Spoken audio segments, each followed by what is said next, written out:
Magandang hapon sa lahat ng ating mga kababayan dito sa bayan ng Maria Aurora. Ako po ang inyong lingkod, Konsehala Beth Farin. At gusto ko lang po sanang linawin ang mga issues na kumakalat po patungkol po sa atin sa social media. Medyo masakit po sa atin kasi habang papalapit po ang halalan ay may mga lumalabas na mga paratang po sa atin na wala pong katotohanan.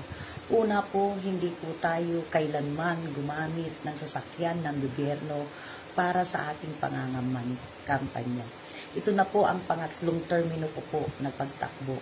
Pero never po tayo, uulitin ko po, wala po tayong ginagamit na pag-aari ng lokal na pamahalaan ng Maria Aurora na sasakyan. Ang mga ginagamit ko po sa aking pangangampanya ay mga sarili ko pong sasakyan. Sasakyan po ng aking pamilya. Kaya't nga po ako ay nagugulat sa mga kumakalat ngayon sa social media.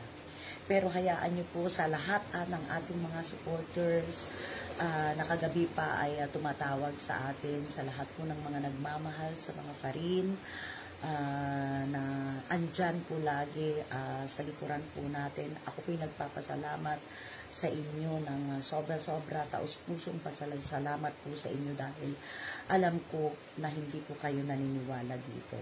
At ganun po din po sa aking team, sa Team Biko, sa Team LVP, salamat po sa inyong suporta, sa lahat ng prayers. Hayaan niyo po, kaya po natin paglabanan ito dahil alam po naman natin na wala pong katotohanan dito.